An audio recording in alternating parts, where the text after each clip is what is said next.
welcome to the Oldish. My name is Karen Brown, and as always, it is my pleasure to welcome you here.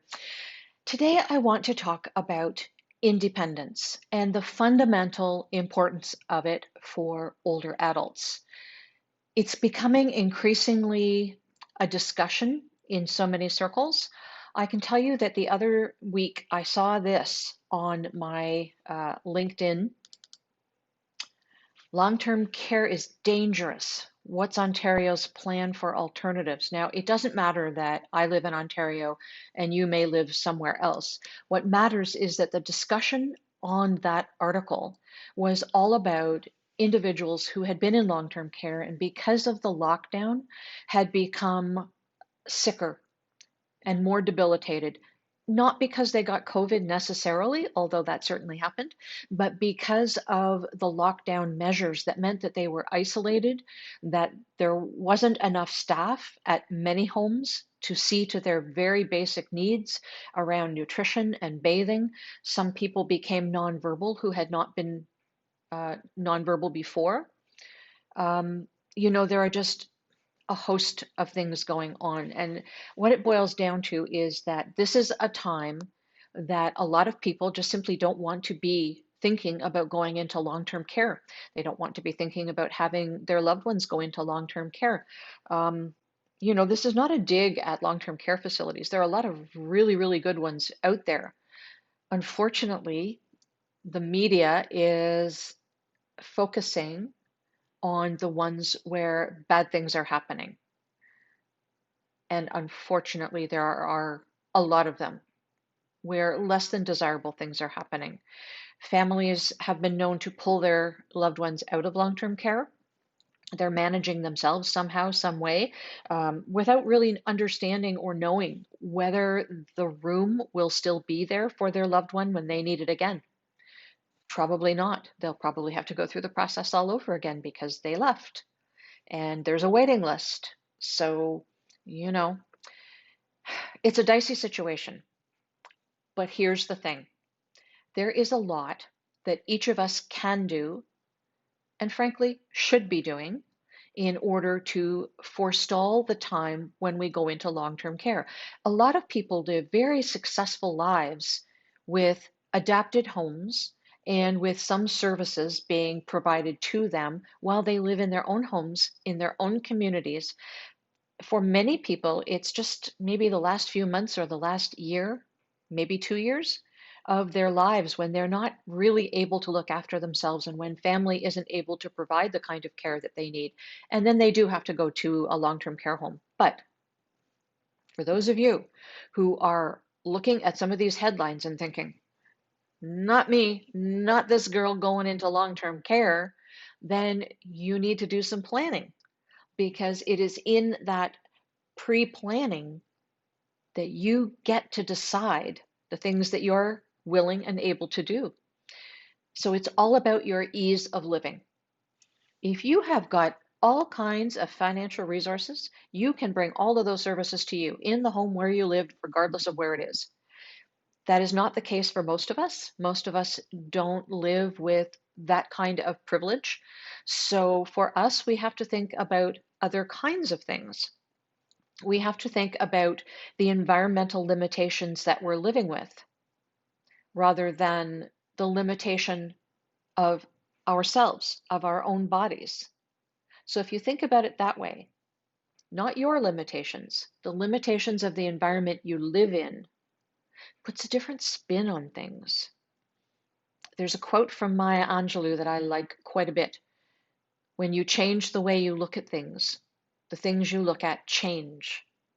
So if you stop thinking about yourself as the person who isn't fitting somehow, who is less than, who is not able to cope with your home, your environment in some way, and start thinking about the fact that it is your environment that can't cope with you.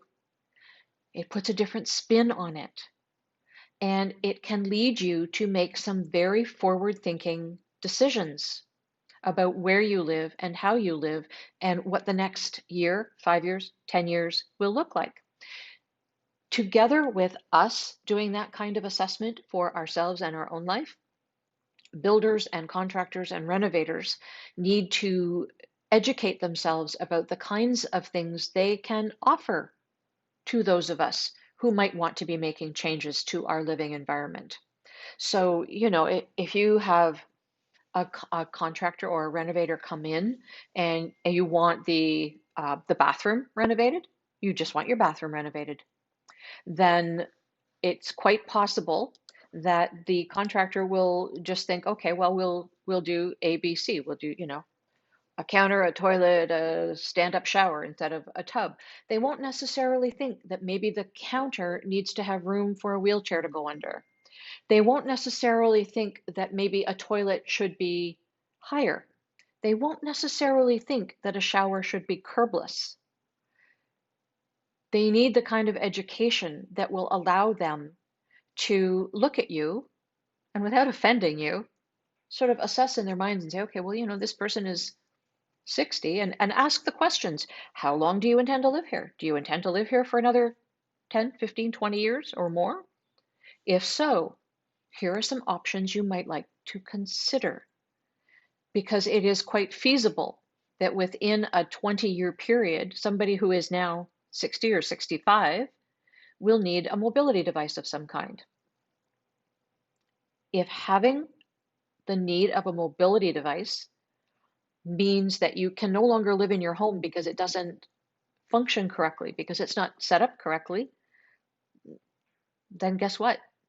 But if you're doing that renovation now, why not think about that? Why not think about installing grab bars? And don't even. I know what you're thinking. Grab bars. Oh my God, it's going to look like an institution. No, no, no, no, no. We did a show a while back. Go search the archives. Grab bars are freaking gorgeous in some cases now. Yes, you can get the institutional chrome ones that make your bathroom look very institutional. There are some beautiful grab bars, and I showed you some that are styling and that come in different finishes, bronzes and polished oils, and I mean, all kinds of things. They are beautiful. So think about what you may need. And I mean, it's about priorities, right? Is your priority staying in your home and staying in your community? Then this follows. If your priority is looking like a queen, then, and having people think that you don't need any of this stuff, then you might find yourself having to move, and you know something may precipitate your move, and you might not have a choice. Let's be real about it. Things happen, and as soon as that first bad thing happens, you're out of there. That's just the way it is these days. There isn't enough home care. Your adult children may not be geographically close. Your adult children may not have time to give you the kind of care. You may not have the money to afford the home care. I mean, there are all kinds of ifs. Make the decision yourself. Make the decisions yourself before somebody else has to make them for you. And by the way, building a home that has accessible features in it does not devalue your house. No, it does not. If you look at the current writings on this subject, it actually expands the market that you can sell to when the time comes, because more and more people are wanting and needing these features. Think of a young family and maybe they have a child who needs a wheelchair or a walker.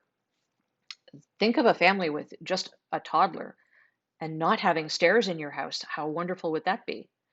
Think of, I have an acquaintance who, terrible story. Anyway, they have a son who was involved in an event, and he's early 30s, and he'll be in a wheelchair the rest of his life. Early 30s. And that's it. He won't be walking again. So his environment has to change, and in a hurry.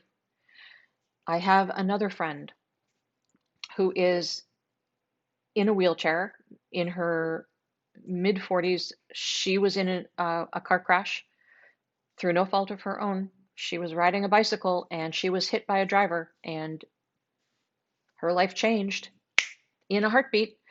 It happens. And, she was fortunate. She had insurance money to build a brand new home all on one level, completely accessible. That's not something that most of us are going to be able to do on a dime. So we've got to think about that stuff for ourselves. The ability to live independently for the rest of your days, to the extent that you are able to, is something that has immeasurable value for most of us. For most of us. Some people are incapable of living independently. Some people, I have a relative who is going to be absolutely um, useless if something happens to their spouse. Can't cook, can't clean, doesn't know how to do anything. Yeah, it's a guy. It's a guy. Doesn't know how to do anything. If his wife passes, when his wife passes, he's going to be helpless and he will have to be leaving his current situation. There are no ifs, ands, or buts. It is written in the stars that this is going to be the outcome. Could he have learned to cook? Yep. Could he have learned to do laundry, what the washing machine looks like and how it operates? Yep. Chose not to. He chose. And that is the case with so many of us. Not making a choice is making a choice. If you purposefully choose independence and you move toward that direction, you are making those kinds of choices with every opportunity that comes your way. All right. There is a lot of new technology around that can help you.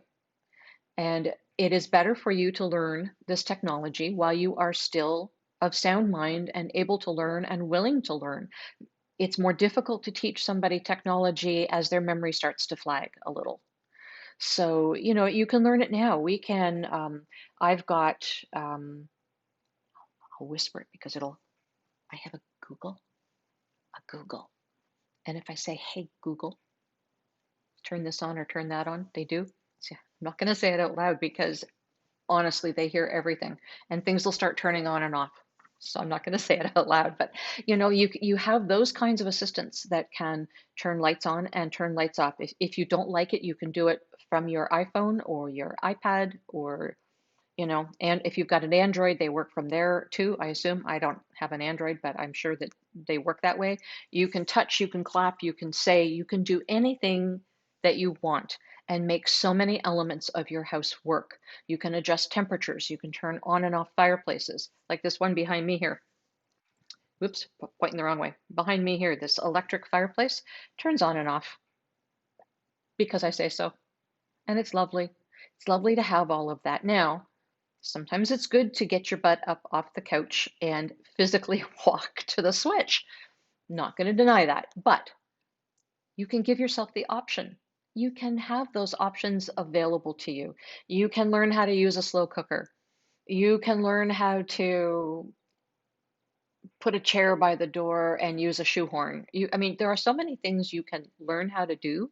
You can learn how to access YouTube videos and do Tai Chi or yoga. You can learn all of these things. You have to want to. Tai Chi and yoga may seem like an odd thing to bring into the conversation, but if you increase your range of motion, then you increase your ability to do so many more things. The bending and the stretching, it's true. If you don't use it, you lose it. You tend to seize up if you don't do anything. And, I know I have definitely felt that during this period of lockdown when I have not been terribly mobile just because I don't go out of my apartment because you're not supposed to. So I don't. I sort of walk down to the garbage chute now and then. It's not enough. So you've got to access YouTube and find those videos and look after yourself. You have got to be always thinking about your independence. It matters. It's going to matter when the time comes to consider whether or not you can continue living in the environment where you are. Every time you can't do something in your house, and I don't mean climbing on a ladder to change a light bulb, I'm not talking about that. I'm talking about, can you manage your house? Can you work in your house? Can you make meals efficiently in your house? Can you do your laundry without going up and down stairs? Can you get in and out of your bathtub? Can you get in and out of your shower? What if you had a walker? What if you were in a wheelchair? What if You fell and broke a hip. Could you manage? It's all of these what ifs. And then you take steps to overcome those things and prepare so that if something happens, you can still function in the place you love, in the community that you're used to. That's what it's all about. Pre planning, proactive aging. That's one of our taglines, proactive aging. All right, I will leave you with that today.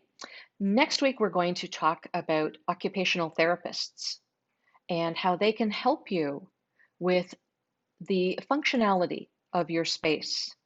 So join us for that one. Until next Wednesday at 12 noon, then, I will wish you goodbye and remind you that it does indeed take a village to age a senior. Bye, everybody.